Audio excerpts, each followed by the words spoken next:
Good evening, ladies and gentlemen. If everyone can please have a seat, and welcome to the August 16th, 2016 meeting of the Los Gatos Town Council. If you haven't already done so, please silence your devices. And Madam Clerk, please call the roll. Thank you and good evening. Councilmember Marcia Jensen. Here. Councilmember Rob Rennie. Here. Councilmember Steve Leonardis. Here. Vice Mayor Mariko Sayak. Here. Mayor and Chair Barbara Spector. Here. To lead us in the pledge, I want to call forward Annalisa Wales. Annalisa, if you could please come up. And after she gets up here, I'll tell you a little bit about her. And if I say something that's incorrect, you'll tell me, okay? Annalisa Wales is in the 6th grade. She's homeschooled, and she goes to the Young Genius Speech and Debate class. You may recognize her by her last name. Her sisters Scarlett and Catherine, both of whom are here, have previously led us in the Pledge of Allegiance. But we have Annalisa here this evening. Annalisa has performed with the Moscow Ballet in the Nutcracker for 4 years. She is on the swim team. Her favorite subject is math. She plays the piano and performs with the chorus. And I asked her, how do you differ from your two sisters? How are you most different? And the answer was, she is less bossy.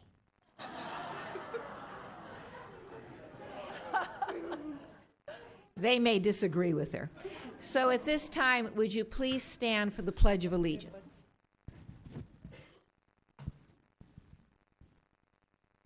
I pledge allegiance to the flag of the United States of America and to the republic for which it stands, one nation, under God, indivisible, with liberty and justice for all. Thank you. Go on down. Steve, get up.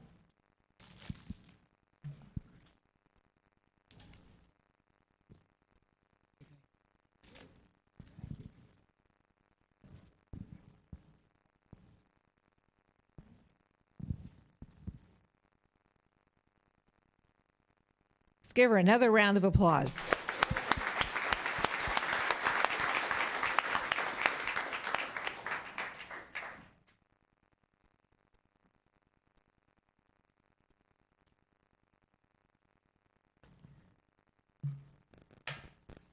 Now, at this point in our agenda and in our month, I have the opportunity and privilege to do the Small Business Big Applause Award. It is a business that has served Los Gatos generally sometimes under the radar, but for a long time and really well. So before I get into the proclamation, I would like Lisa Spino and whoever you're with to come on up. Valerie, I'm sorry. I think everybody wants to come up.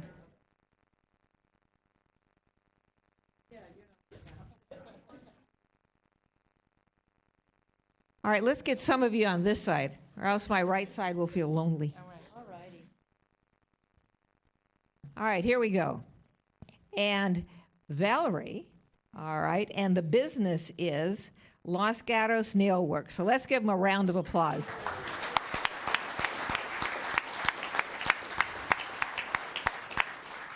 And now the proclamation. Whereas Los Gatos Nail Works has been owned and operated by Valerie Spino in downtown Los Gatos for over 30 years, and whereas Ms. Spino began working for a family friend in 1978 when she fell in love with the town of Los Gatos and was inspired to open her own business, Los Gatos Nail Works. And whereas Los Gatos Nail Works is home to a wonderful team of salon contractors serving a large client base from the greater Silicon Valley, 3 of whom have been working together since the business began. Whereas Los Gatos Nail Works values their clients and the personal relationships that are built through time spent providing high-end services that provide healing touch of stress relief along with hand and foot care. Let's give a round of applause to this month's small business.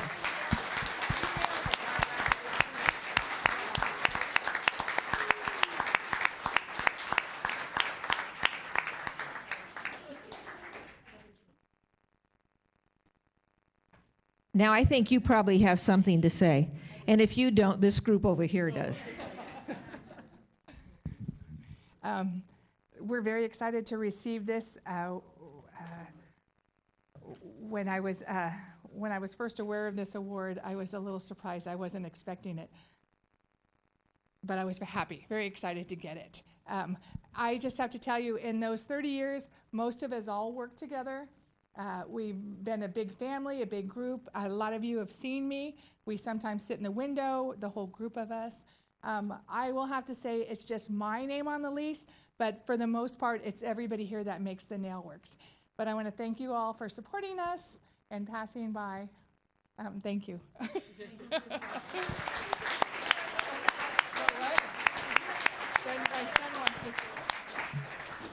We have someone else who wants to say something. Tell us who you are.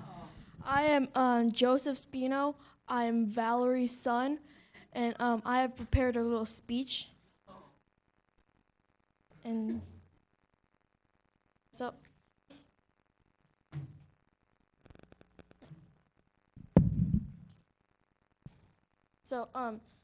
I would like to thank you all for being here to recognize my mother as Business Owner of the Month. I recognize her as the mother of my life.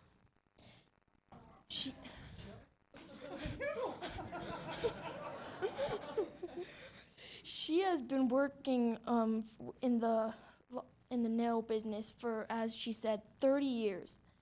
I think that I only know that she works here for my whole life. The Nail Works has been a great foundation for me growing up. I have learned to love it and love being there. All these people working here are just like family. I want to thank the town of Los Gatos, and I would like to say that we are all looking forward to the future.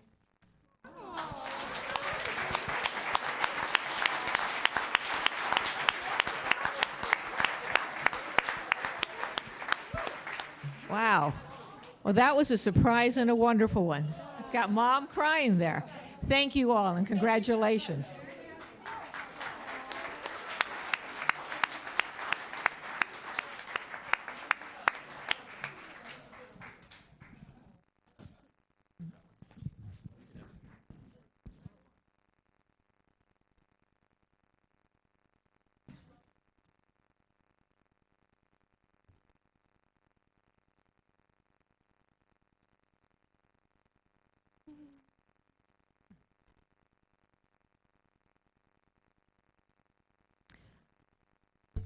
While we gain our composure, I'll look to the town attorney for the closed session report. Yes, good evening. Prior to the regular session, councilmen in closed session to discuss real property negotiations. No action was taken that requires reporting under the Brown Act. Thank you. We are now at council town manager reports, starting with, I should say, this is our opportunity to share with the community any meetings or whatever that we have been involved in since our last council meeting, starting with Ms. Jensen. I have nothing to report. Mr. Rennie. I have something to report, I just don't remember what it was. Last Wednesday, I chaired the Silicon Valley Clean Energy Authority Board, which is the new energy company we're starting, and we also had one executive committee meeting before that. Also on Monday, August 8th, the mayor and I met at the Ad Hoc Parking and Infrastructure Committee. That's it. Thank you. Since our last regularly scheduled meeting of August 2nd, I did attend the Ad Hoc Parking and Infrastructure meeting, and we will be sending, have decided upon, and will be sending forward to this full council a recommendation with regard to the parking structure and how it should progress. I attended the Chamber of Commerce ribbon cutting for Kumon Math and Reading of Los Gatos, and also the CDAC, the Community Development Advisory Committee, where the committee considered a development at the corner of Shannon and Blossom Hill and Boulevard, Shannon and the Boulevard, and also a hillside development with 8 structures. Ms. Sayak. Thank you. In addition to the CDAC meeting that Mayor Spector had just mentioned, I did attend the policy committee, which Councilmember Johnson and I both attended. On August 8, Councilmember Reddy and I were part of the Los Gatos Montessorino Police promotional ceremony where we promoted 3 of our officers. And on August 9th, I had the pleasure of welcoming our youth commissioners to their new term. We have 20 new youth commissioners that serve the town in an advisory committee, and they're just amazing, and I hope all of you get a chance to meet each one of them. Mr. Leonardis. Thank you, Mayor Spector. It was last Wednesday, August 10th. I was attending the West Valley Sanitation District Board of Directors meeting. It was a general business meeting. I have nothing further to report. Thank you. Madam Manager. Thank you. Just want to welcome all of our students back to school, both our public schools and our private schools, and we encourage all of you to try walking and bicycling to school this term. Thank you. Thank you. We are now at our consent calendar items. The way this works is if any member from the council pulls an item, we will hear it. Anybody from the community pulls an item, we will hear it. Otherwise, it will be voted upon in one motion. Tonight, our consent items consist of items 1 through 3. Anybody from the council wish to pull an item? Anybody from the community? Noting no one, before I ask for the motion, I just want to note to staff that the report on the Silicon Valley Regional Interoperability was very helpful, and so thank you. May I have a motion? Moved. Second. Motion and a second. Discussion. Hearing none. All in favor? Aye. Opposed? Consent items pass unanimously.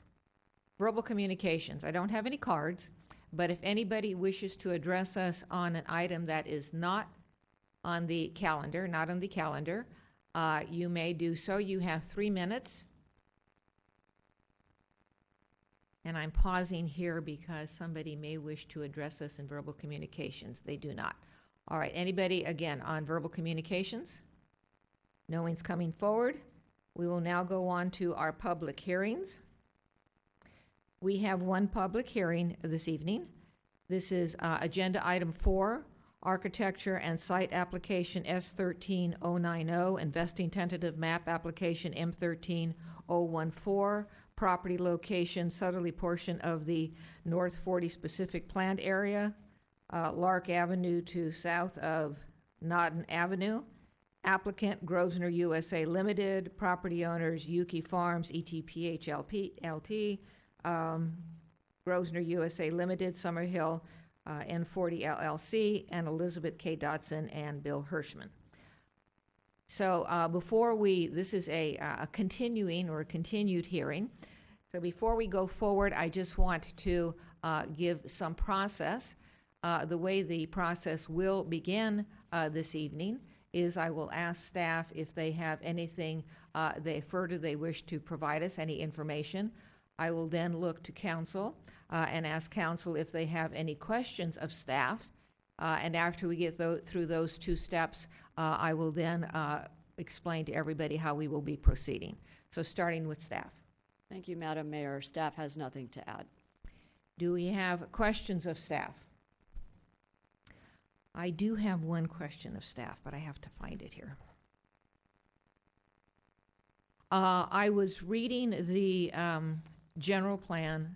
That's what I do, the housing element. And one section of it states, if housing affordable to very low and low-income households is part of a mixed-use development, it will occupy at least 50% of the mixed-use development. The affordable housing will occupy at least 50% of the mixed-use development.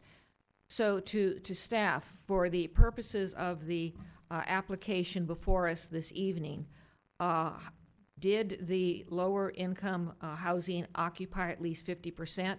And if so, how was that percentage calculated? Thank you, Mayor.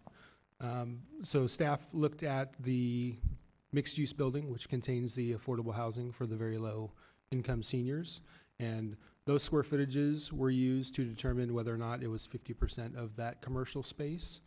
Additionally, there is one other building that contains mixed-use development, does not contain any affordable units, and that is building A1, which has the 8 apartments and the 2 live-work units above it, across from the Market Hall and senior housing. So the other calculation there is not giving credit for the non-affordable residential, but including the commercial for that component as well, and that also meets the 50% threshold. Staff did not include the 3 standalone commercial buildings as they are not mixed-use buildings. Thank you. And any questions for staff on that issue? Seeing none? All right, then the way I am asking the council to proceed on this is for the well, first I'm going to talk to the community. You may be hearing things from the council this evening that you like. You may be hearing things from the council that you don't like. But I would ask you to give us all the respect that we have given you. And I would ask that there be no audible expressions of your liking or disliking what we say. So that's the first thing. For the council, I'm going to suggest that we begin with discussion, if there is any discussion, before we get to a motion.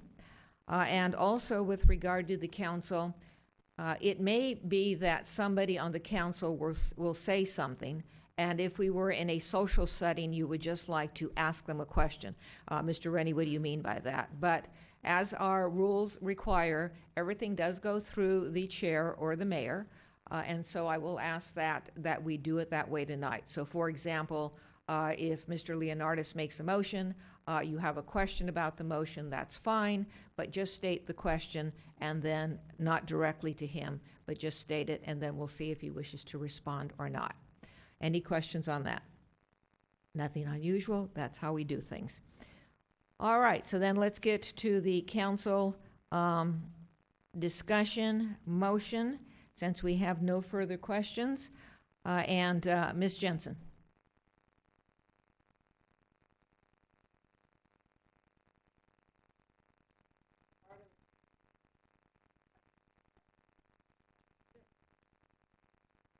And is this discussion or motion? This is a discussion which may lead to... It's going to be long. It's going to be long.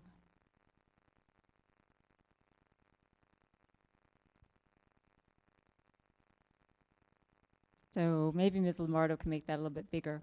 But at our last meeting on this item, and I stand up because I used to try cases and I'm way more comfortable standing up, so that's why I'm doing it.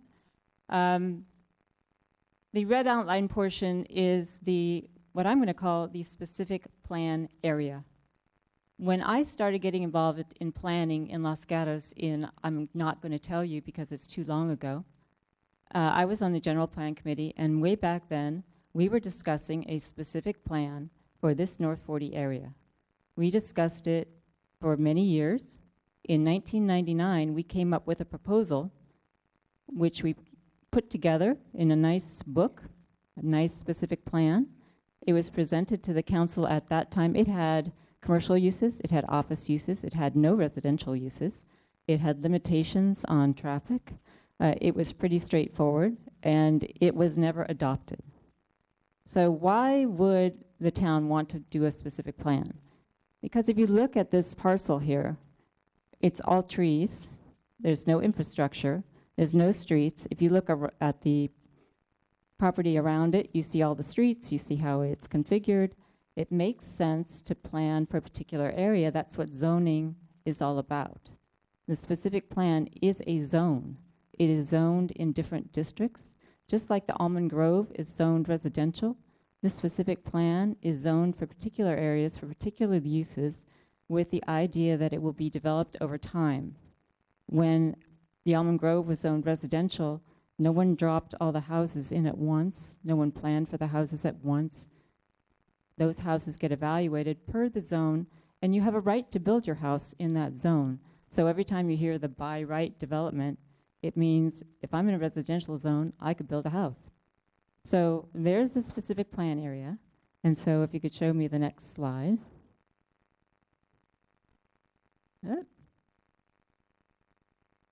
is not the right one. Oh, no, that is the right one, sorry. So that's why we did a specific plan. That's what we have. People have, and before we get to this, people have asked, why aren't we seeing the rest of the plan? Just like we're not seeing the other houses in the Almond Grove, we're not seeing the rest of the plan because that property is not owned by everyone. And I think there's another picture there, Shannon, that you might have skipped, which shows pretty, may not be there. There's a picture of the plan area in any event that shows the northern portion, which shows, that's it. If you look at the northern portion, the yellow and the red, those are all developed areas. So when you talk about, well, why don't we see it all? There's multiple property owners, multiple land uses, and so the specific plan was developed with having to take those into account. So we're not starting with a blank slate and filling it in. So thank you. Now we'll go to the next one. So that's the general explanation of a specific plan and why we would do it. And I'm going to take the various issues that have been raised by the many meetings that we've had, the many email communications we've gotten in order. These represent, you're going to see slides that look like this. These are the minutes of the meeting where the specific plan was adopted in June of last year. And I've highlighted specific areas, and then I've put in pink the bottom, which unfortunately doesn't show up very well. But this one is about infrastructure, traffic, and it indicates that the developer is going to pay for infrastructure improvements. It's all going to be funded by the developer, and the developer has to pay school and traffic impact fees, and that motion passed unanimously. So the next one. We did, and these are tiny, so I apologize. As part of this development, all of you know, an EIR was done, and part of that EIR was a traffic study. Traffic studies are tricky things because traffic studies are done by charts and data. Traffic study in this particular instance was done by looking at charts that are put together in giant books by the International Traffic Engineers, and they take a particular use and they assign a number of trips to it. All of us that drive around say that can't possibly be right, and so we need to have more studies. So the town did look at different things and did include different things in the studies, and I'll get back to the charts from after I talk about this. But the council looked at that EIR and it said, you know what, we haven't talked about all the traffic impacts. We need to talk about Dell Avenue, Samaritan Office Building, Samaritan ER, and we need to talk about alternative ways of computing traffic because we might not trust the International Traffic Engineers. And also up there are other things that we wanted to have come back to us, a school demographic study, an additional economic report, but staying with the traffic. So we did get that information back. It included Dell Avenue, it included Good Sam, it included office buildings, and it also included alternative traffic calculations. The fact is that when all that came back with what people had to do to make that work, the council accepted that because that information was valuable and it was accurate based on the means we used to calculate traffic. Many of you have said, that traffic study and that information is old. It's from 2014. Have you seen the traffic now? Of course, I drive in it. But the reason we use data to get back to that is, picture, if you will, something you're all familiar with. If I did a traffic study today, or actually, let's say on Tuesday, October 1st at 8 o'clock in front of the high school, the conclusion would be tear down the high school, widen the street to 6 lanes, and then perhaps you would achieve traffic mitigation for that. If I did the same study on Tuesday, June 15th at 8 a.m. in front of the high school, the conclusion would be you can build 5 high schools. And in fact, you can make this a lot narrower, just have bike traffic. So traffic studies are a product of when they're done, how they're done, why they're done. That's why people end up using data. And it's uncomfortable. We don't like it because doesn't necessarily reflect our experience, but that's what we have to go with, and that's what the council accepted. So we have the traffic study, and we have requirements in the EIR and the specific plan for actual improvements to our infrastructure that need to be made around any development that happens on the North 40, be it this application or any application that comes forward. So actually, what this requires is infrastructure getting built in our town that doesn't exist now. And I'm not here to say whether that's going to be good, bad, or indifferent, but traffic engineers say it'll make it better. The next issue that I've heard is with respect to schools, and we can't absorb the impact on the schools. Here's the motion that the council heard in June 2015 regarding schools. Councilmember Rennie asked to make sure that developers worked closely with the school district to project enrollment growth and address overcrowding. Again, you can't see it, but it passed unanimously. And so the next slide is, here's a letter from Superintendent Diana Abadi indicating that the school district and the developer reached an agreement, independent of state law, which I'll discuss in a second, to contribute either 2 acres of land or $23,500 per house market rate unit built on the application to the school, which ends up being about $6.5 million. So the school did actually engage in that agreement, and the developer actually did what the town council wanted them to do in working with the schools. We also had an extra demographic study, which you saw in the last slide, which indicated that there would not be particular impacts from this project, but we still have this agreement. And then going back to the state law severely restricts what local jurisdictions can do with respect to schools. We can't consider the impacts. All we can do is collect a fee from a developer for any development that goes on. It's a set fee that's required by state law. We can't do anything about that. Unless this legislature changes the law, it hasn't. So that's schools. The next issue that I hear is housing. This one is very complicated. We had I'm not even sure what that is. That's the school agreement. Okay, never mind. We don't need to do those. Let's skip to number 7. This is the motion with respect to mixed use and housing, and affordable housing in particular. We just had a question from the mayor regarding mixed use housing. This is an indication of when it can be built, what categories it needs to be in, and again, in the pink line that you can't see, it passed unanimously. So again, we can't see it, but the implication is, well, so we have state requirements for regional housing needs assessments. We need to chip in by state law. We need to do our part. Los Gatos needs to build 619 houses. We had a very dedicated housing element advisory board that was developers, business owners, citizens that worked really hard to figure out where could we plan for that? Not where we could build it, where could we plan for it? And one of the things that we did was plan for it to occur on 13.5 acres on the specific plan area, not this application, the specific plan area. What are the consequences if we don't have a certified housing element and we don't plan for it? Well, they're up there, and it's basically a lawsuit. It could be a suspension of any right for any building permit in town. So if you wanted to redo your house, you couldn't if we didn't have a certified housing element. It could be challenges. It could be court-enforced housing elements or state-enforced or court-enforced decisions on land use, which we don't have now. So there are real significant consequences. What's another consequence if we don't do something here on this application, or if we don't do something that we've planned for that's in our certified housing element? We need to put it somewhere else. And what we discussed in the Housing Element Advisory Board is rezoning land on Los Gatos Boulevard, the rental place next to Classic Burgers, the Ace Hardware. There's other places that we discussed, but we'd have to put it somewhere else. We can't just bury our head and have it go away. So that's part of the housing. The other thing that I hear, and I think that I'm going to look at the slides that you have, but no, not that one. We already did that one. But that indicates why the housing is hard to move. So, I've heard it's too dense, it's too intense. Well, here's one about open space. This was the motion that was made on open space. Our specific plan calls for 30% open space, 20% should be publicly accessible.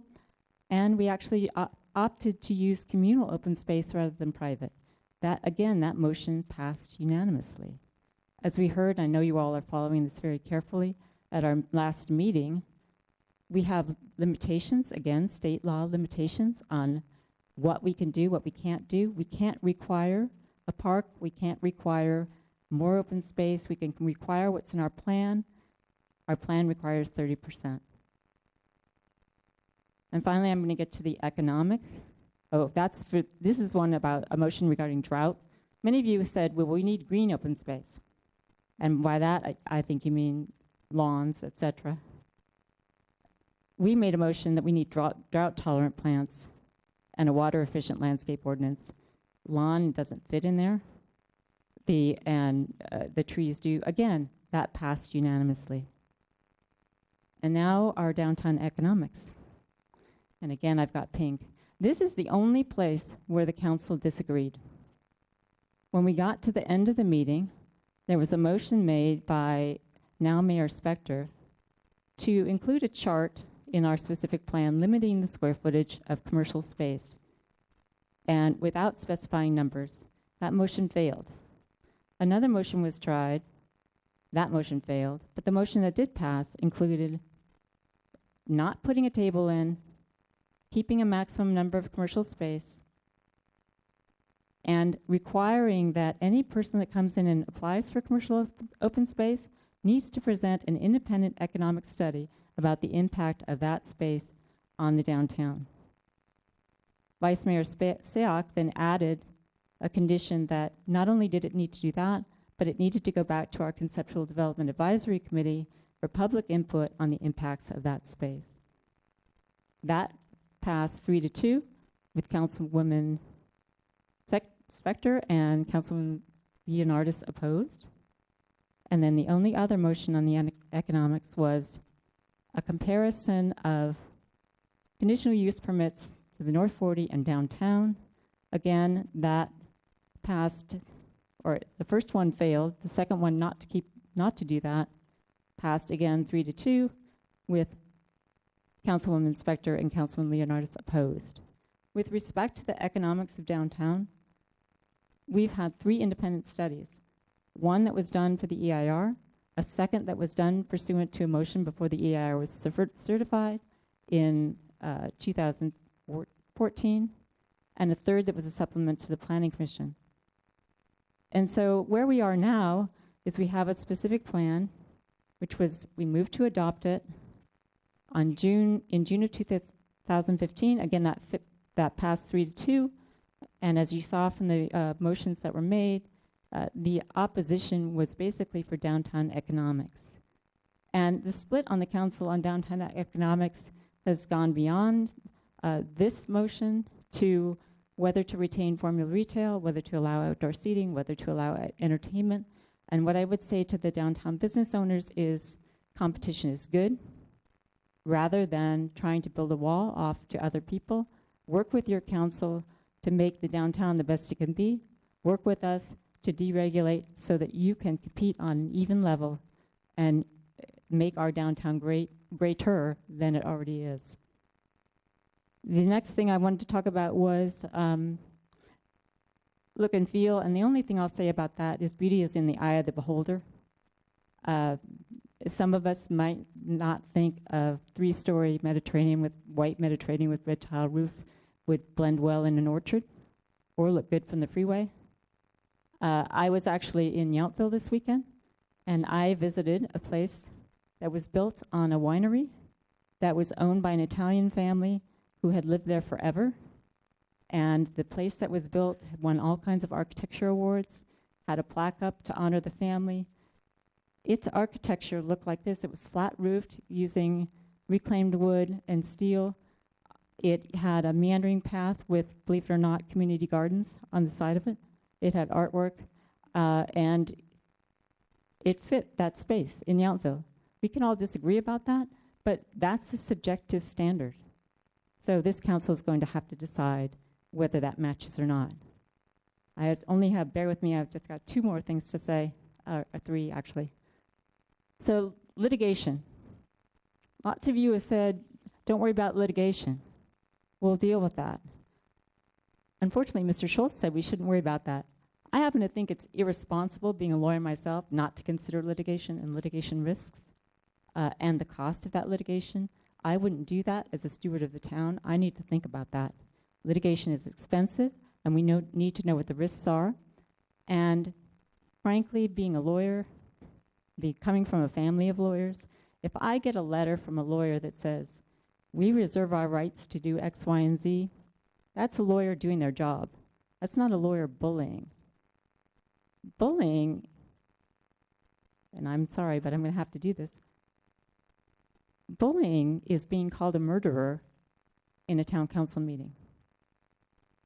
Bullying is getting an email that says you're going to be run out of town if you vote a certain way.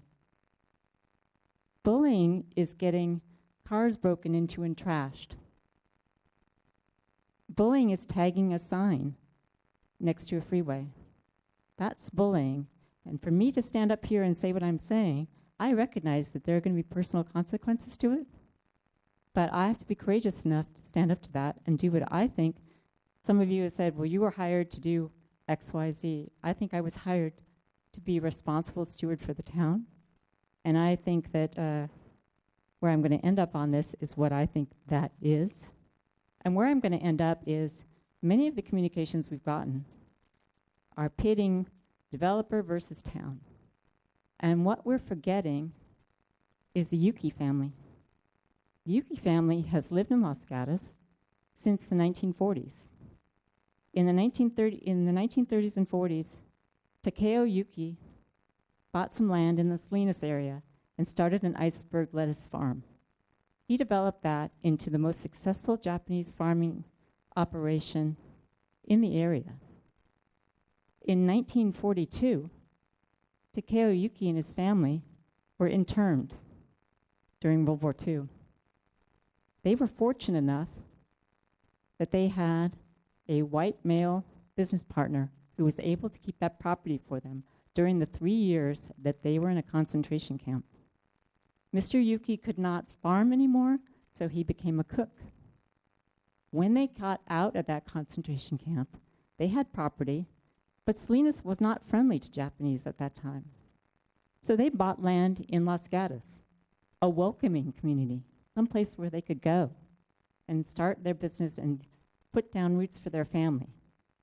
That was in 1945. They've been here since 1945. They have given property in 1956 to Highway 17 so that it could be built. Why? To circumvent the downtown, ironically. In 1960, we heard a suggestion a couple nights ago that the Yukis should donate 6 acres of their property for a school site, and we could name it after the Yukis. In 1960, the Yukis donated the land for Ralph O. Berry School. It wasn't named after the Yukis. It was named after Ralph O. Berry. I don't know who he is. But they have donated land for a school. It's now a community asset as a JCC. In the late 1980s, they donated land. Thank you, Ms. Weidman. I never walk out on you. That's fine. Please. I'm sorry. They donated land for Highway 85. So the Yukis have been a steward for this community. They have done a lot for this community. And to ask for them to give more at this time seems to me to be a bit unreasonable and a bit unfair. We all live in houses that probably were once an orchard.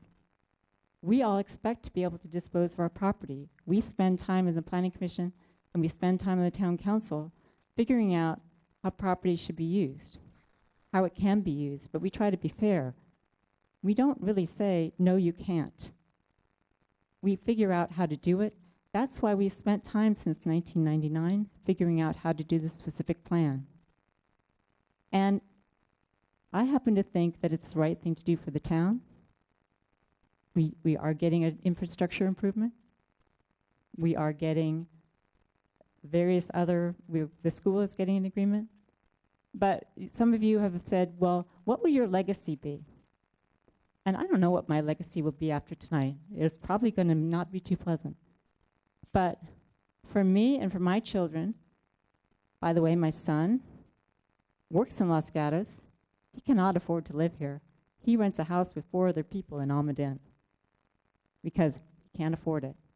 Many of you read the letter from the planning commissioner in Palo Alto who moved because she's a lawyer, her husband's a tech professional, couldn't afford to live there. It was poo-pooed on social media as not reality. Well, there are professionals, my child who works in a tech startup, who cannot live here.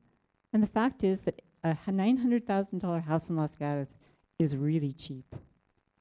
My son still couldn't touch it, but at least it's something. And I would want my legacy to be that Los Gatos is an inclusive community, it's a forward-looking community, it's a free-thinking community, and that it treats people fairly and goes through a process and then tries to do the right thing. So my motion would be to approve the application, and I probably won't get a second, but that's my speech and that's my motion. Thank you. I have a motion. Is there a second? Seeing none, the motion dies for lack of second. I will be making a motion now, and I will ask the council to please listen to it because it is going to begin with provisions from the specific plan before I get to the actual motion itself. And this motion is based on actual specific plan requirements. The specific plan requires smaller cottage cluster. The specific plan suggests smaller cottage cluster in the Lark area. It speaks to lower intensity residential envisioned for the Lark district. That's paragraph 2.3.1. It anticipates lower intensity shops, offices, residential land uses envisioned in the southern portion. That's paragraph 2.4. Appendix 6C of the specific plan says that the specific plan development should address Los Gatos unmet needs. And those unmet needs are identified as Generation Y and baby boomers. The development standards within the specific plan in Section 2 provide that we should ensure future development is compatible with surrounding areas, complement the downtown, and contribute to the small town charm of Los Gatos. The development standards of Section 2 say that the application projects should be consistent with the land uses and vision of as outlined in this chapter. This is an architecture and site application. Our architecture and site ordinance states, paragraph 4, we must examine site layout, including its appearance and harmony of the building with adjacent development. Paragraph 6, we must address exterior architectural design of the building and structures. The effect of the height, width, shape, and exterior construction and design must be examined. Our specific plan, once again, states the application, the development must seamlessly fit, must complement the existing town character and charm, paragraph 3.4. It states in the specific plan, we must connect this part of Los Gatos to the rest of the town, paragraph 3.4. Last time we had a meeting, I talked a little bit about the history of the vision statement. I like to think of this as as legislative history, but that's because I too am a lawyer and we talk that way. And we had guiding principles. And on January 9th, 2012, that is actually considered in the planning department as a reset. So on January 9th, 2012, this town council had a reset on its development of the specific plan. It said, one of the council members said, it is unfair to the developer and the town to go forward without a vision statement. We will have, if we go forward without a vision statement, we will have discomfort and dissension. We must decide, and this is what we were saying on January 9th, we must decide, will we have a continuation of what we currently exist in Los Gatos that will continue past Lark to 85, or will we have a distinct district? On the meeting of March 5th, 2012, this council unanimously answered the question with the vision statement and guiding principles that continued the Los Gatos look and feel past Lark onto 85. That look and feel is identified. Actually, I thought this was really helpful because lots of people talk about look and feel.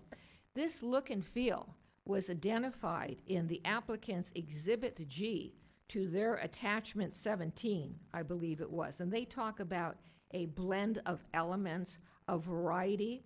They have photographs of the look and feel. They identify the look and feel by pictures taken throughout the town of Los Gatos. And that look and feel is consistent with what I would identify as the look and feel based upon what I, throughout my history here in this Los Gatos, have seen what the town looks like. It's not a uniformity. We don't match. We don't have a uniformity, but we blend. What we have here in this application is a disconnect, not a blending. We have a disconnect. We have a disconnect in the style and the size and the massing. It isn't that Los Gatos doesn't want modern buildings, doesn't want, flat roof buildings. That's not the point. The point is that we want a application, a development that blends. We don't want to have a distinct district that the council in 2012 unanimously voted against. So I actually am going to, as my intent, to address the specific plan as it relates to residential separately from economics. So based on those provisions of the specific plan and the other provisions and items which I just addressed, I am now going to move that based on that information, we deny this application for failure to comply with the specific plan as stated. This could be a long evening. All right, that motion dies. Ms. Sayak. Just a question on the motion. You mentioned that you were intending to discuss residential separate from commercial? Correct. So then this motion that is specific to this is just on the residential aspect of Correct. the application? It's based on failure to comply with the specific plan for the reasons stated. Thank you. All right, do we have a second? Seeing none, motion dies for lack of second. Mr. Rennie.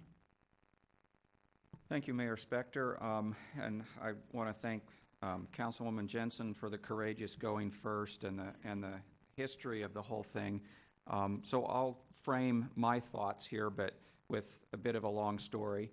But I want to start actually with a story.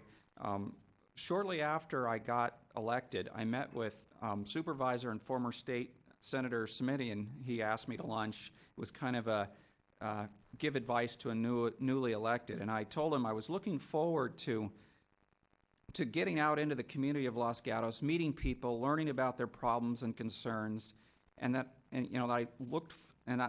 concerns that I could look for solutions and improve the quality of life.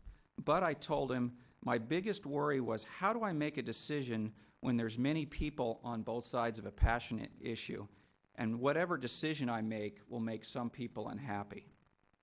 So his advice to me was to always lead with your values. So let me share some values with you. First, when I got elected, I made myself a promise that I would always vote for what's good for the community in Los Gatos over what was best for my reelection. In this application, there's been a lot of pressure and even bullying to just deny the application without even really looking at it carefully and doing a thorough analysis of the pros and cons in this case, and also gaining a thorough understanding of the legal issues. It kind of felt like a siren song trying to lure me into the political cover of a denial. So I'm resisting the siren song. From my analysis, it looks like a denial is actually a worse result for Los Gatos because several reasons, but we'll start. State law requires us to approve this housing element site if it meets all the objective criteria. I listened carefully to Councilwoman Jensen and others who tried to poke, prod, and beat on the legal requirements and the objective standards, and I heard nothing that would give us any kind of chance to win a lawsuit. I think it's bad for Los Gatos to knowingly invite a lawsuit by not following state law. We heard Thursday night this could cost us $1 million if we win and 2 or more if we lose. But beyond cost, I think it's even worse because we're going to lose the ability to ask for changes to the proposal. If we lose the lawsuit, which I think strongly that we would, we get exactly what's there. We get an approval, which I believe there's many things we can change in the proposal to make it look and feel much more like Los Gatos. Thus, I believe a straight-out approval or a denial, which is the same as an approval, is not the best for Los Gatos. I would add that there are some that think it's worth millions, it's worth the town's millions to delay building anything, but there's laws that are coming that are going to make it even harder or impossible to play such games. I want to mention AB 2584, just passed the Assembly yesterday, is on the way to the governor's desk, which will further strengthen the Housing Accountability Act. And 2 key points in that is the judicial review of lawsuits will now have to be done within 60 days. You can't draw it out for 5 years. And also, it makes it easier for third parties, such as building associations or housing advocacy groups, to sue without the developer even being part of it. So the state is trying to tighten this up even more. So let me go to another value of mine, which is compromise, or meeting somewhere in the middle, especially on contentious issues. Although the issue is of not following state law is forcing us into a compromise, in my analysis, this is where we should, a compromise is where we should start anyway, and see if there's reasonably acceptable proposal can be created from it. What can we change in the proposal? Many do not like the density and the number of housing units, but these are both required by our state housing element. If a developer proposed less density, we'd have to reject it because it didn't meet our housing element. If we could wave a magic wand and make this developer go away, we'd get another proposal that is the same density and potentially even more units, since the current application doesn't ask for the maximum number of housing units. But we could be worse off on many standards we care about because the current application does not push any of the limits. We could get in the Lark district 30% open space instead of the current 43% open space. We could get 15% two-story buildings instead of the current 29%. We could get more residential square footage than the current proposal. It's only 62% of the maximum residential square footage allowed there. We could lose the bicycle improvements and amenities that have been added. We could lose the $6 million in extra payments to the school district. Maybe we should get more units not in the Los Gatos Unified School District, but maybe we would get more units not in the Los Gatos Unified School District, but be forced to take the students anyway, as almost always happens when district lines split a neighborhood. But now Los Gatos Unified School District would not get the extra payment, they would not get the SB 50 payment, they would not get property tax, and they would be much worse off.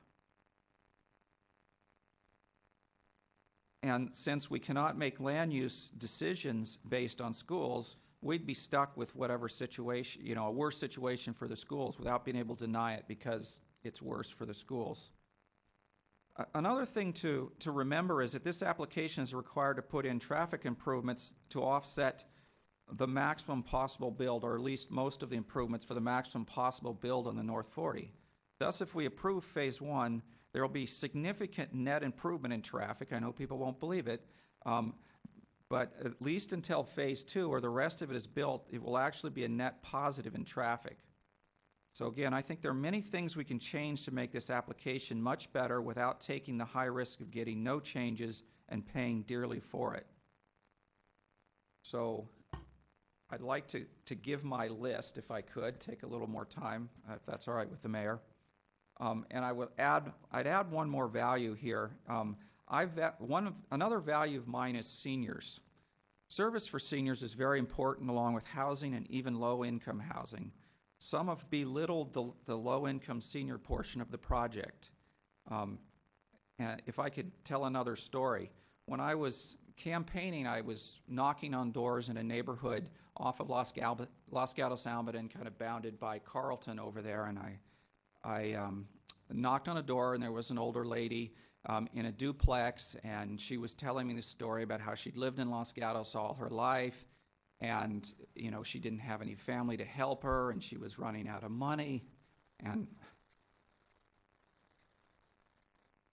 she didn't know how much longer she could live there and where she would have to move to. Sorry, this always breaks me up.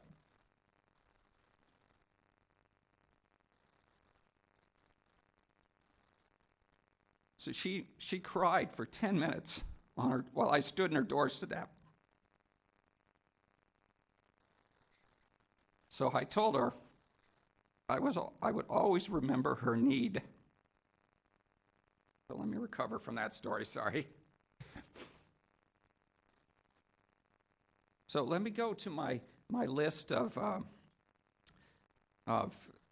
changes that I would like to do, and these are all changes to the satisfaction of the planning director, so they're ministerial reviews that we can do without prompting a lawsuit, in my belief.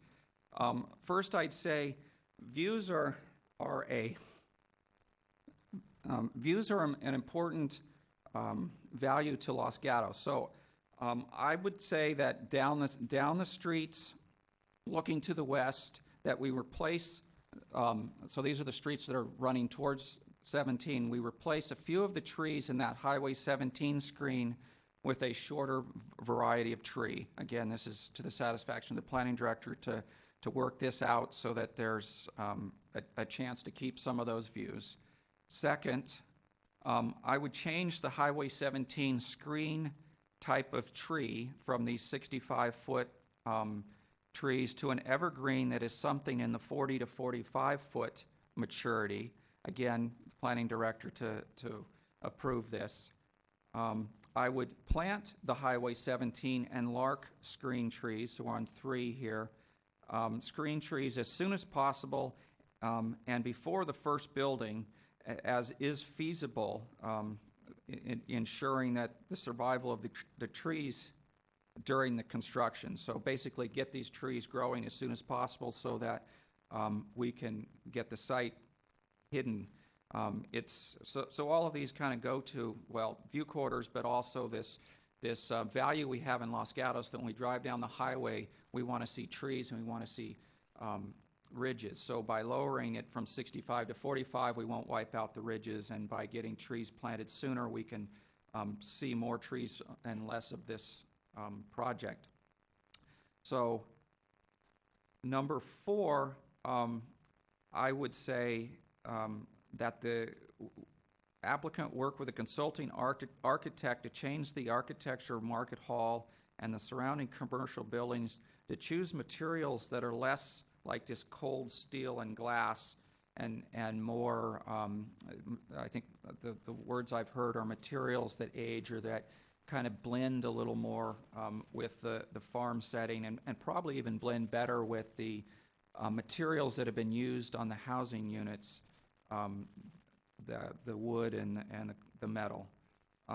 Number 5, I would say change the architecture and possibly materials on buildings 24 and 25, which are the 2 on Los Gatos Boulevard, the 2 residences, to better blend between the existing commercial buildings. These are sitting between the gas station and the one building and then the Hirschman building, those commercial buildings, to better blend with those, and then also to blend to the rest of the site that's going to be behind them.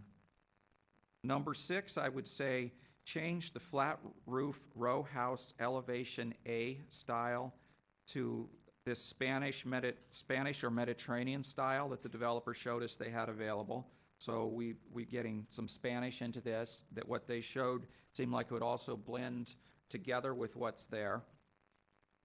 I would also change the buildings on Lark Avenue. I think Lark is important because this is where the houses blend with the neighborhoods across, and again, they look too modern.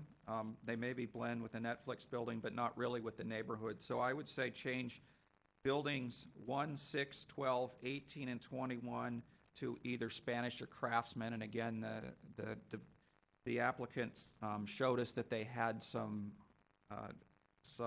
ready-to-go architecture for those. And then number 8, going to my senior value, they also said that they could, without changing the bones of this, integrate 10 more first floor flats in the market rate condominium clusters to provide an additional housing opportunity for seniors. These couldn't be, we can't require them to be age restricted, but they would be more appealing to seniors because they would be single floor flats on the first level. And I believe that is my list, so should I make that a motion or just? That's it. Right now, we do not have a motion on the floor, so. I'll go ahead and make that a All right. motion to If you approve these could, changes. so that we know what the motion is, because obviously this is very important, would you tell us what portions of that are the motion? So my motion is to approve the items that I listed. I can list them again. If you would, please. And these would be to satisfaction of the planning director, so they would be to remove a few trees that block of the Highway 17 screen that block the view quarters down to the west, change the Highway 17 tree screen to a 40 to 45 foot evergreen variety, plant the Highway 17 and Lark screen trees as soon as possible without increasing danger of damage from construction, work with the consulting architecture on the market hall and commercial building architecture, and change the architecture on buildings 24 and 25, which are the two on Los Gatos Boulevard, to something that there's still going to be housing units, but something that blends a little better with the commercial buildings next to them.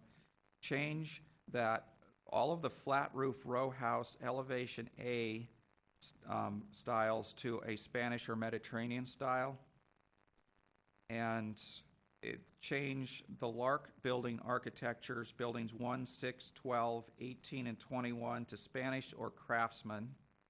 And then number 8, integrate 10 more first floor flats in the market rate condominium clusters. Those are the big cookies at the top up there.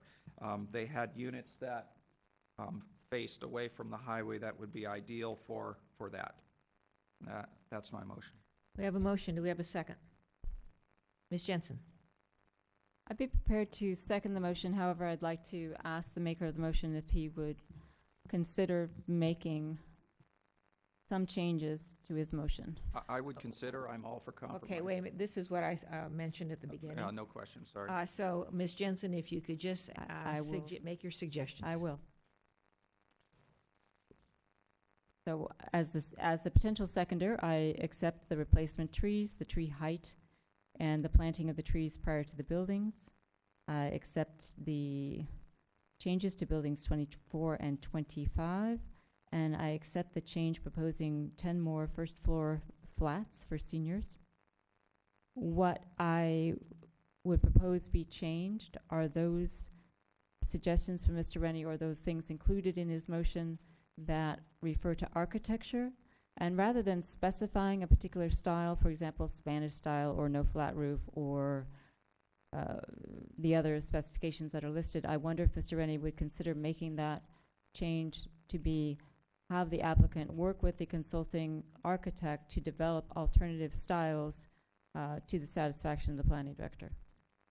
All right, Mr. Rennie, you have a motion. It's not seconded yet, but there are suggestions. Do you adopt those suggestions? Yes, I'll adopt All those right. suggestions. Do we have a second? Then I'll second the motion. All right, we have a motion and a second. Now, discussion.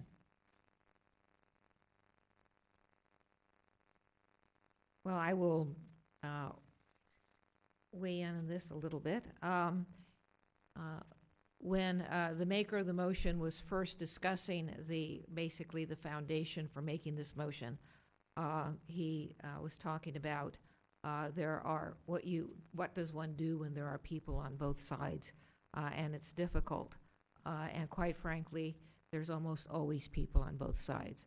And so what you do when you have people on both sides is you look at your ordinances and your law, and you let that be your guide. And so therefore, that was the reason when I made my motion, I based it all on the provisions of the specific plan. With regard to lawsuits, the lawsuits or the threatened lawsuits have been raised several times during our hearing thus far this evening. And quite frankly, lawsuits and threatened lawsuits have been raised in my history here on the town council. But lawsuits are not a basis for making a decision. The law and your standards and your plans are the basis for making a decision, not lawsuits.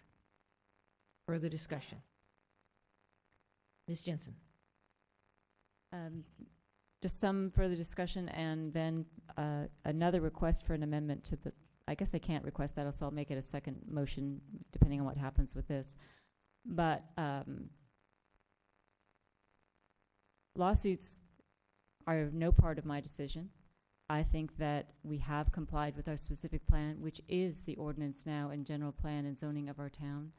And so for that reason, I think that a motion to approve is also in compliance with our town ordinances.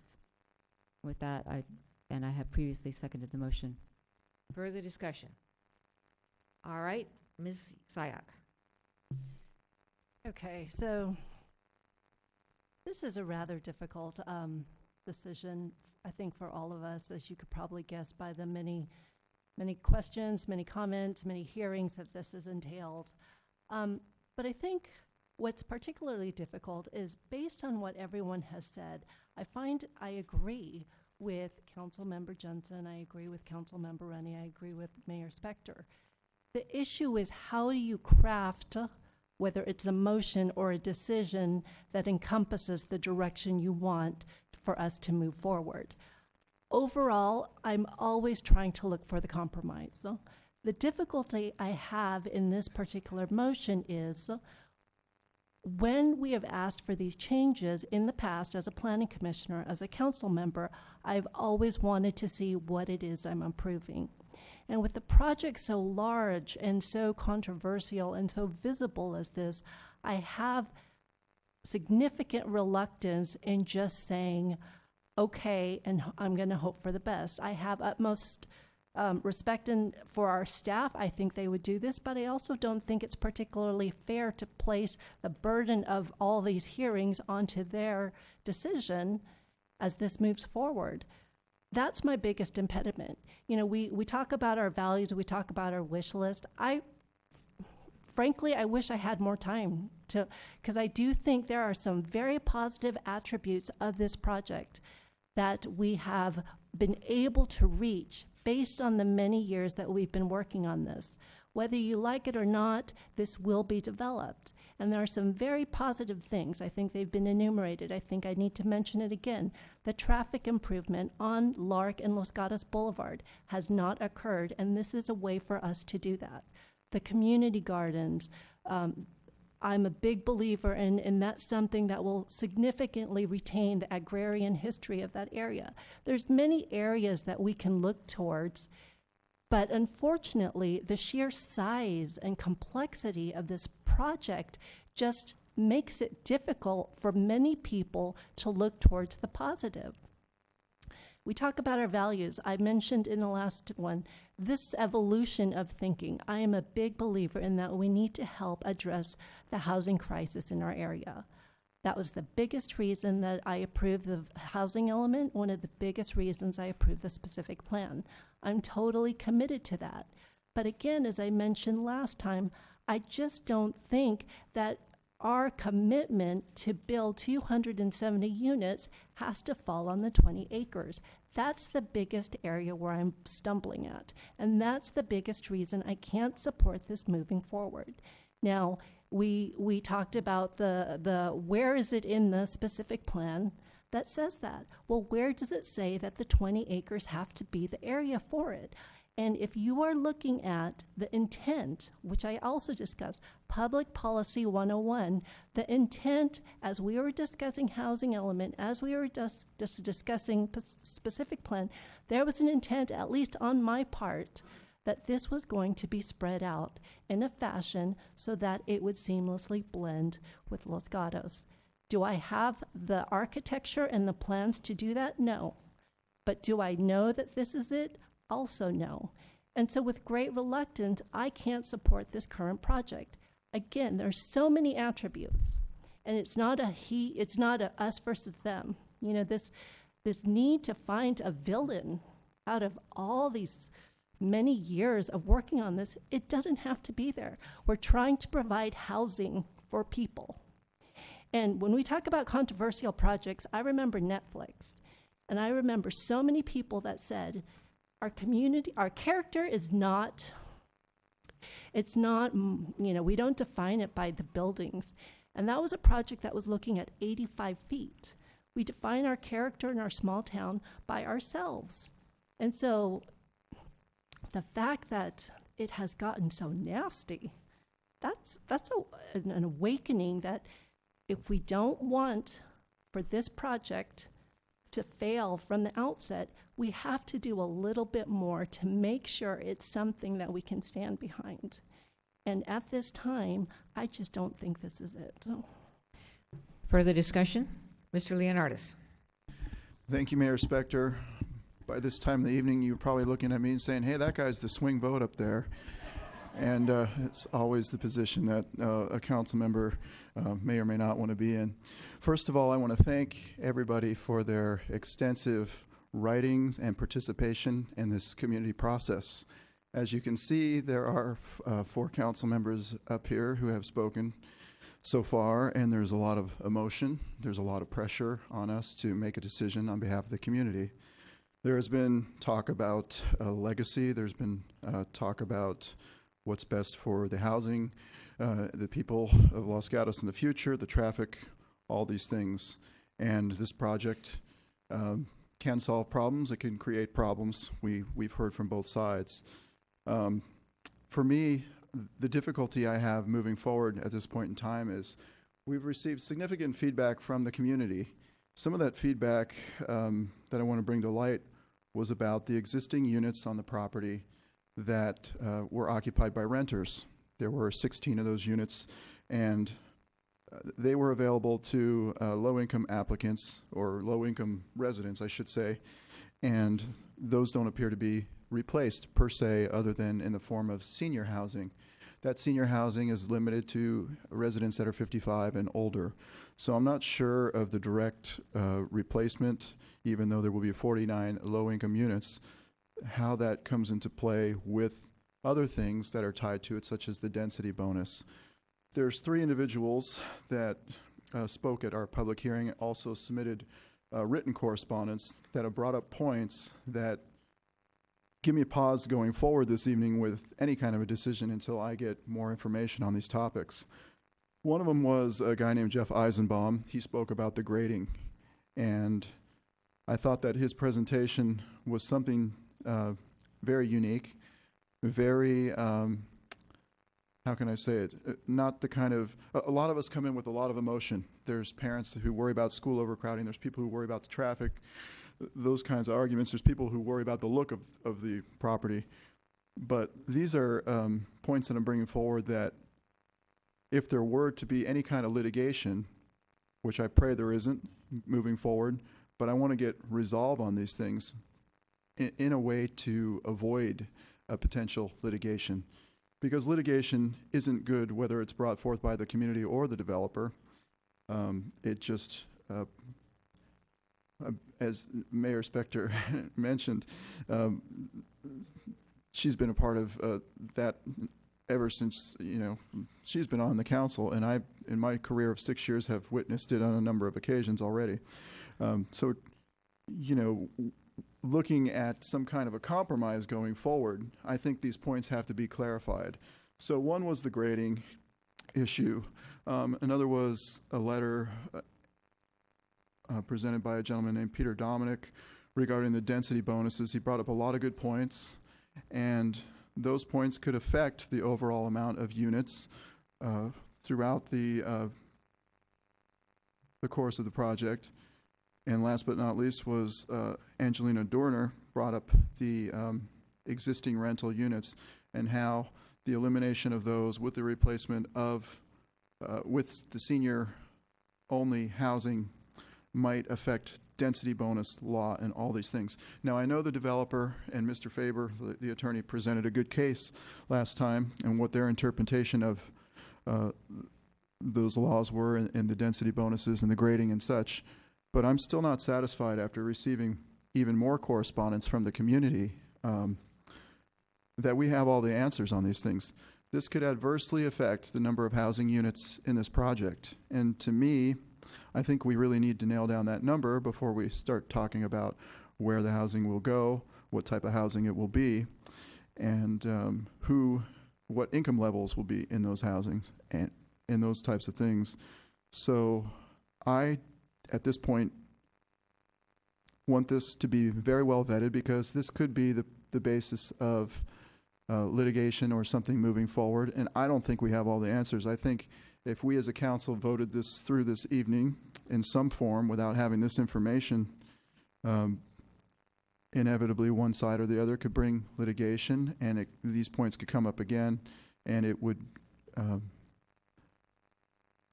be either the basis of the litigation or it would be, how can I say it? I can't say it. It would be probably the basis of the litigation. So for me, I need more information before I'm willing to move forward with a decision this evening, and that's where I lie on this particular motion. Thank you. With regard to the pending motion, I'll speak to some of the things raised when that motion was made. There are a number of items that the motion suggests be revised on the application, and those will be done by staff on a ministerial level. Because this project is so large, because these issues are so significant, that would not be the kind of thing that I would be comfortable having vetted on a staff level, as opposed to the Planning Commission and the Council. One of the reasons we are in that situation, i.e. the situation of having this vetted by the staff as opposed to the Planning Commission and the Council, is because there is law that the developer is using that puts a time frame within which this council must make its decision, and that deadline is now September 7th. So there'd be no way for any issues to go back to staff, Planning Commission, and Council. But to the extent that this motion is sending things back to the staff, I think they are far too large and far too significant. With regard to the statements in the motion about how this project will have improvements for traffic and gardening and maybe even bicycling, I can't remember all the things that were said. Those are good things. And those are good things that will happen with a future project. But for me, it has to be a future project that is consistent with a specific plan, and this is not.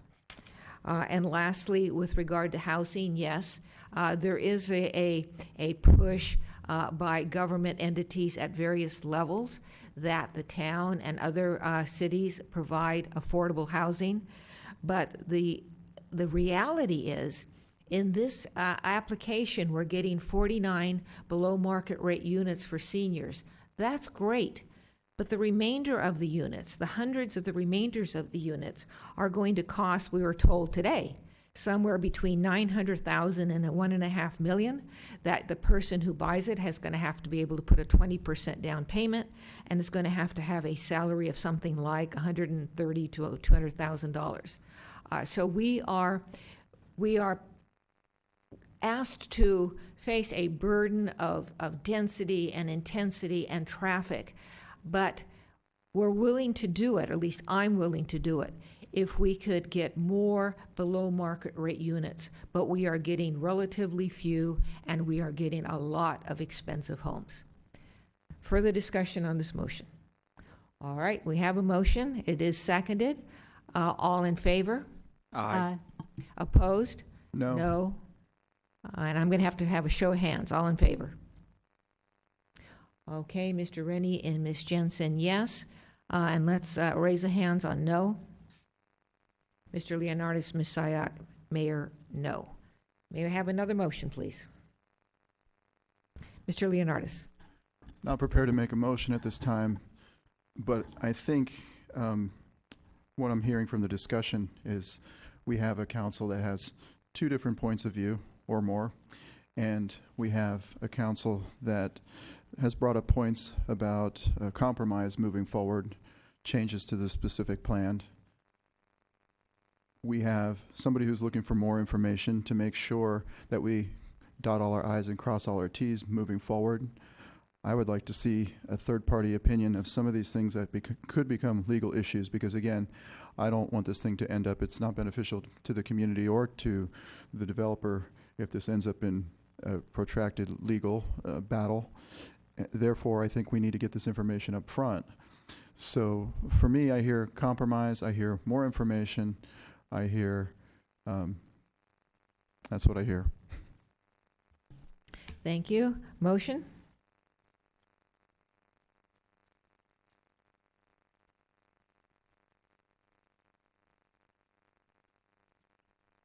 Well, I might as well try the second component of my first motion. And the first one was so successful, I figure the second component will be equally successful.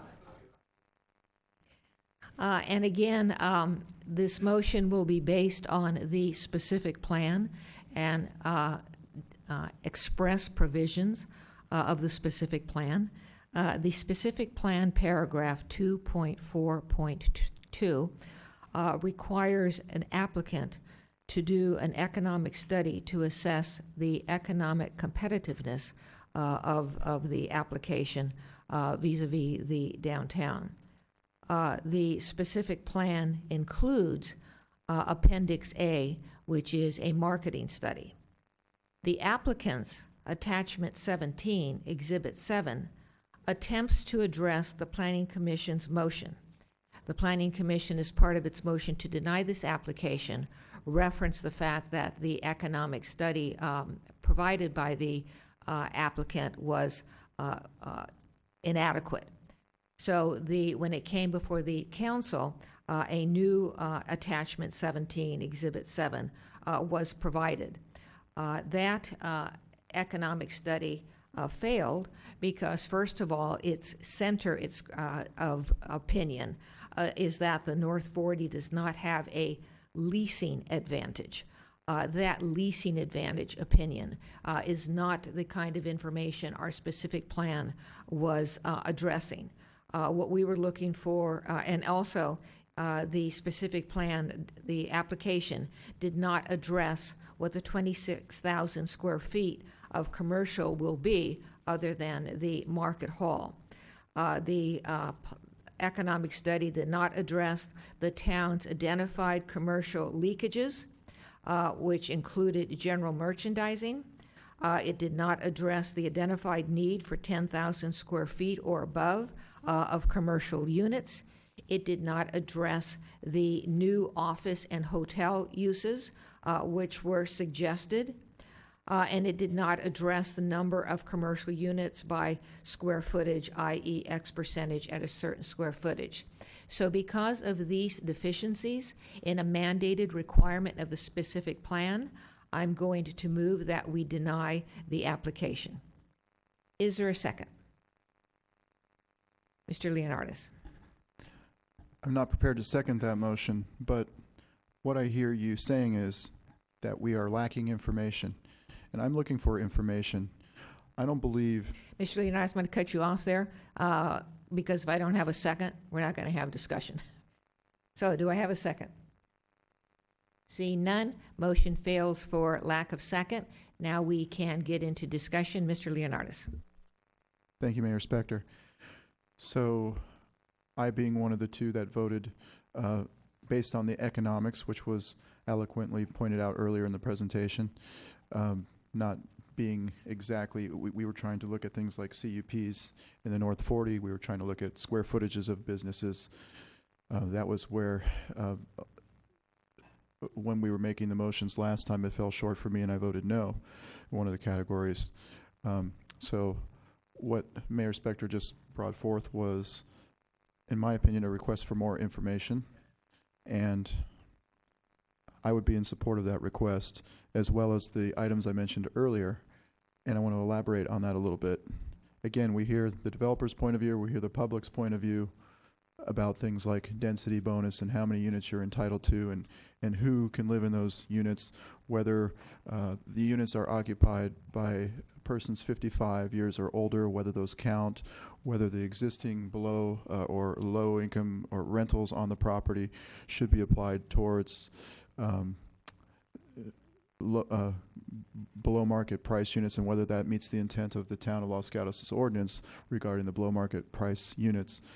And for me, I would like to get an expert opinion on this from somebody, as well as perhaps an opinion from somebody at the state level, somebody who would recognize, we've heard a lot of talk about our RENA numbers and how this could impact that and what would happen with our RENA numbers, considering there might be potential or information in this approval that if it were errant and we made an assumption that our RENA numbers are all fine and this application was put forth, but it really wasn't, then and it was challenged and it turns out that the citizens were correct, what would actually happen? I don't want to make any more assumptions about this. I want to get all the facts up front. I mean, for me, I'd rather get a little bit of information now than spend the next 2 years wrangling over this thing in closed session and having everybody walk away with less than what they had wanted. I mean, to me, it is really important to get all the details up front, verified by a third party, because we have a developer and we have the community. They do not see eye to eye on this, and we have a council who is caught in the middle trying to make a decision on this. But for me, it's all about the facts. I need to have the facts. Ms. Jensen. I'd like to, if I can, convert Mr. Leonardis' comments into a motion and try that. What I hear Mr. Leonardis saying is that we need answers on specific things. One is, have the density bonus units under the density bonus law been replaced, quote unquote, adequately under that law? And that would be, are the 16 units replaced? I know that there is an argument that this plan and application was valid and filed in 2013, so this law doesn't apply. But I'm hearing a council person who remains unsure about that, and we need a legal opinion on that. Help me out, Mr. Leonardis. But also the question of how does the density bonus apply, as raised by Mr. Dominic? We have his communications on our record, both at the Planning Commission and by email. We also have questions from Mr. Leonardis regarding litigation risks, as I understand it.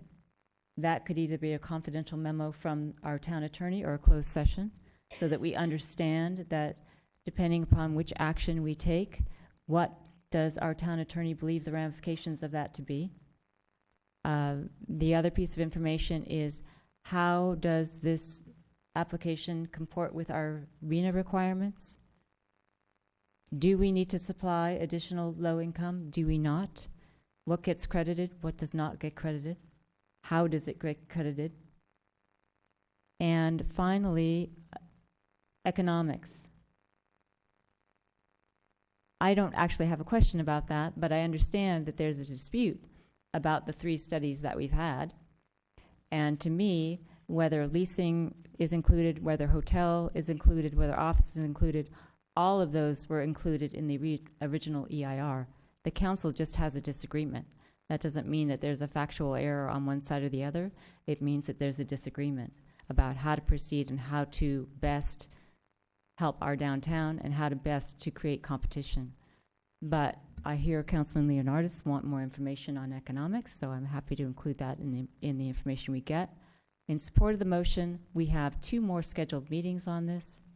I know you're all thrilled to hear that, as I am thrilled to hear it.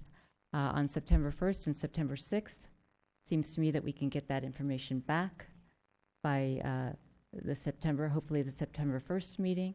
And so my motion is for that information to come back, and if necessary, a closed session to be scheduled to discuss litigation. All right, we have a motion. Do we have a second? Mr. Leonardis? Thank you, Mayor Spector. I will second the motion, and I would like to ask the maker of the motion if we can have the town reach out to our representatives at the state level and find out what the ramifications are of previously submitted RENA numbers, and if for some reason there is some kind of an error in the specific plan because of the information that was brought forth by the public or whatever, if the housing units do not add up to be what we thought they would be, what would the ramifications be? I'm sure this has happened before, so I don't want anyone's decision to be based on the fact or a potential ideology that you have to do something because a mistake was made, so you just have to accept a mistake or an error. I want the public's information to be incorporated into our decision, and if in fact they bring forth information that is valid, and if in fact that were to reduce the amount of units on this property, then we need to find out what the ramifications of that are. So I would like us to reach out to the state and find out that information. All right, we have a motion and a second. Question of staff. Before I get into my discussion of these various elements of the motion, is staff prepared to respond to us by September 1st? Yes. And Madam Mayor, before you begin your discussion, I heard Councilman Leonardis put his comments as a request to add to my motion. So I think that I need to accept or reject that prior to discussion. Yes. And I do accept it, and I believe that it's appropriately made to the state housing HCD. I forget what that stands for. To request information from them and an opinion from them with respect to and I would add to that, our housing element, should we do something different, and all of those comments that were made by Mr. Leonardis. Further discussion. Mr. Rennie. Thank you, Mayor Spector. I'll just add for staff, in case they don't realize it, attachment 15, page 7, there's a letter from the Assistant Deputy Director from Housing Policy Division of HCD that addresses a lot of those questions. Further discussion? I'm not going to support the motion because there's one component in it with which I disagree, and that's the economics component. I don't believe we need any more information on economics. I believe that it is contained in the specific plan. When I made my motion, I must not have been clear. My motion was that the application failed to comply with the requirements, the specific plan requirements regarding to economic analysis, not that there was not an economic analysis attached. Further discussion? Seeing none, all in favor? Aye. Aye. Opposed? No. Motion passes 4-1. Mayor, no. I believe that is all we have. Staff, anything? No, thank you. All right, meeting's adjourned.